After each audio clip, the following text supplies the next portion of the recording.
Hello and welcome to the Daily Comic and Collectible, episode 393.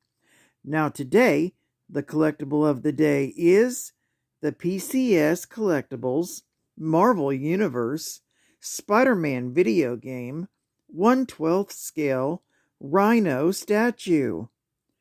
Part of the Spider-Man Rhino Scorpion 1/12 scale 3-piece statue set that features Spider-Man up against two of his most formidable foes, each with a proximity base inspired by the action-packed showdown in the Raft Supermax prison. The collectible chosen for today is Alexei Setsevich, better known as Rhino. Clad in a complex suit of gray armor, he's the brutally strong battering ram of the criminal operation. The Rhino measures 6.9 inches in height, standing on top of rubble from his containment zone, flexing and ready to charge his nimble nemesis. Each statue features a highly detailed sculpt and careful paint applications to recreate all of the on-scene details from the game. The dynamic poses complement each other to create a full battle scene when displayed together. This Rhino is only available in the Spider-Man 1/12 scale diorama 3-piece statue set by PCS Collectables. Now, the comic of the day is the Cosmic Spectacular Spider-Man, Volume 1, Issue number 160, with a cover date of January 1990. This is part of the Acts of Vengeance event, with story by Jerry Conway, art by Sal Buscema, and cover by Sal Buscema. This issue is titled The Metal in Men's Souls. Dr. Doom has assigned some of his minions to recover the robot known as tess-one from the ocean floor near New York Bay. The salvage operation is witnessed by Von Doom himself, and when one of his men accidentally allows one of the clamps to slip, he shot the man dead. Once the robot is raised from the waters, Dr. Doom goes over the files from Project Power that details how Tess was originally built to stop rogue super soldiers. Once on the surface, one of Dr. Doom's minions comes to inform him that he's being summoned by Magneto and Kingpin, two of his co-conspirators in the Acts of Vengeance scheme. They want to discuss the anti-superhuman sentiment being discussed in the U.S. Congress. Doom informs them that he will be there as soon as he can, as American politics are not a concern to him. That afternoon, in Times Square, the Rhino, mentioned earlier, Hydro Man, and the Shocker are battling each other. Spider-Man arrives on the scene to stop them, but suddenly he's jolted by a powerful surge from his spider sense. The three of them stop their battle to turn their attention to battle Spider-Man. However, the hero blasts them all into a store window with his newly acquired cosmic powers. The crowd is less than happy to see the wall crawler after reports of damage done to the Triborough Bridge and the Staten Island Ferry. As they begin pelting the wall crawler with garbage, Spider-Man decides to flee. Unfortunately, this embarrassing scene is photographed by Nick Katzenberg. While at the home of J. Jonah Jameson, Jonah is furious about the recent developments in Washington. After saying costume vigilantes are menaces for years, and now the Washington is finally listening, he doesn't have a newspaper to cover it, thanks to Thomas Fireheart buying the Daily Bugle. His wife Maria tells him to calm down, but Jonah will do no such thing. He tells his wife that he intends to get a new magazine running to compete with the Bugle. When he wishes that Joe Robertson was present, his lawyer, Cynthia Burnhammer, tells him the president is considering Joe's case. That's when they're interrupted by Nick Katzenberg, who heard rumors that Jonah was starting a new publication and offers to sell him photos of Spider-Man's battle in Times Square. However, he will only continue to work for Jonah if he rescinds the job offer he made for Peter Parker.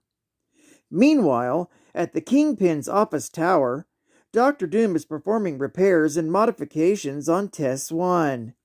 His work is interrupted by the Kingpin and their mysterious benefactor. They have come to express their concerns that Dr. Doom is deviating from their plan to focus on his obsession with Spider-Man's new powers. However, Doom insists that he will destroy Spider-Man once and for all. Activating tess-one, he puts on a demonstration to assure them that the robot will destroy the wall crawler. When the Kingpin asks if the robot may turn against them, Doom assures them that it's under his control. This explanation is of grave concern for the benefactor. Meanwhile, back at her apartment in Soho, Mary Jane is struggling to hang her wedding photo.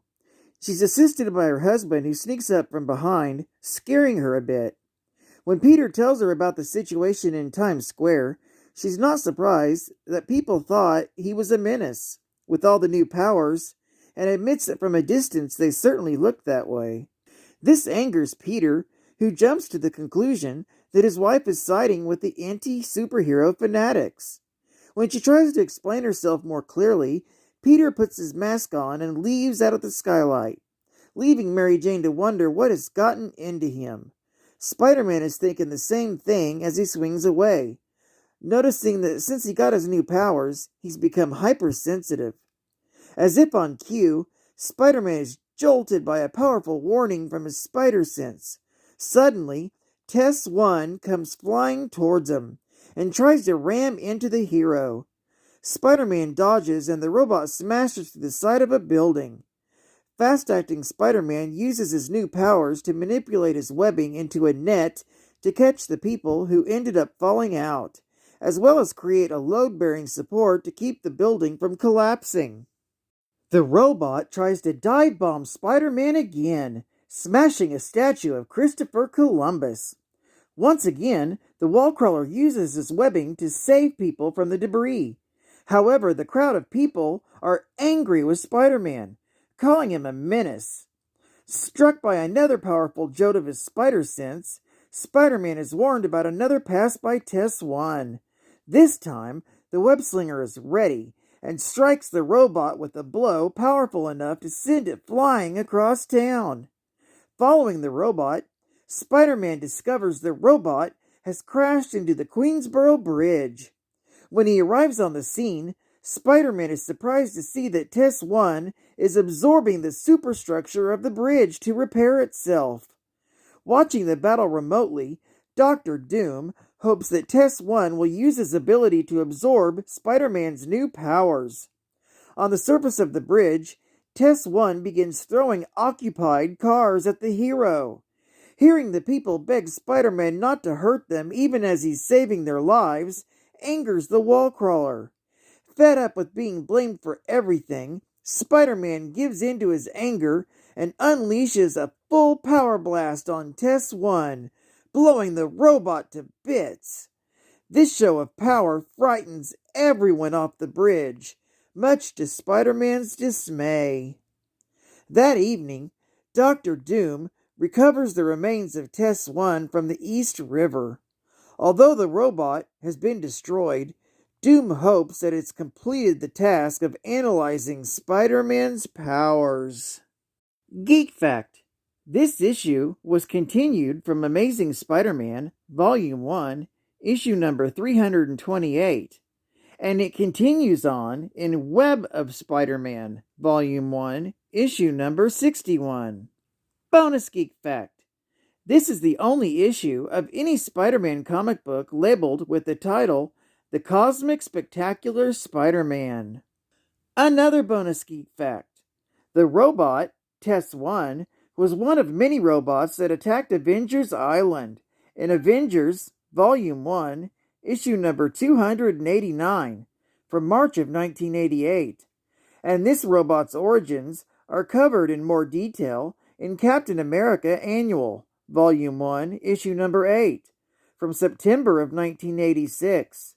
This issue also covers the robot Overrider.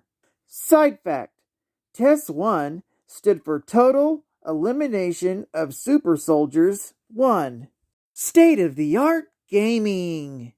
The next time you're bored, twiddle your thumbs, pop those knuckles, and fire up your fingers, 'cause Konami is coming with 6 brand new handheld video games, based on your favorite arcade and home video games. And they're so portable, you can take the Teenage Mutant Ninja Turtles out to lunch, or launch a heat-seeking missile from Granny's condo. Buy Konami. Or strap in for full throttle action on your Nintendo Entertainment System. The original arcade hit is now here. Get ready for the flight of your life with the World War II air battle Sky Shark. Pilot your P-40 Mustang in this white-knuckle arcade thriller from Taito, the only game in town. And get set for radical action and a thrill-tastic adventure for gamers. Capcom introduces 2 new games for the Nintendo Entertainment System. And as always, it's hot and intense. First, Mega Man 2. And you're Mega Man, and you gotta conquer and control the empires of Dr. Wily. Then, prepares the Strider. Your undercover orders are to infiltrate the Red Army in Russia. Be extremely cautious. You know what they do to spies. Only by Capcom. And after finally deciding to skip the Clearasil ad, we get back to the all-new, higher energy video game system, TurboGrafx 16. The difference between new TurboGrafx 16 and other game systems is all in your head. This system is built around a 16-bit graphics processor, compared to an 8-bit you're used to.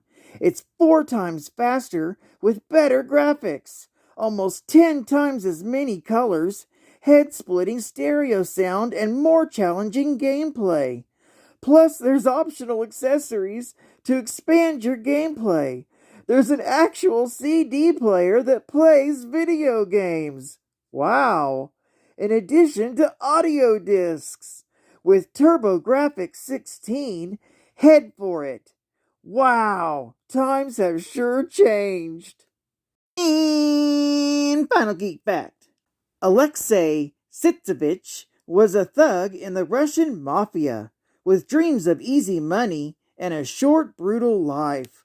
With promises of power, he underwent a life-threatening series of chemical and radiation treatments for months to transform him into an agent with superhuman strength. His powerful armor was permanently bonded to his form and was modeled after the hide of a rhino.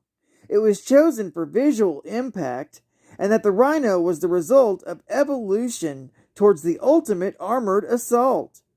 The scientists selected Alexei for his muscular physique and low intelligence, which they believed would assure his loyalty. Rhino's first appearance was in Amazing Spider-Man, Volume 1, Issue number 41, with the cover date of October 1966. Well, I'd like to thank you for joining me for another Daily Comic and Collectible, and I hope to see you again tomorrow. This is Cat Fan Comics Man, and I'll catch you on the flip. Over and out.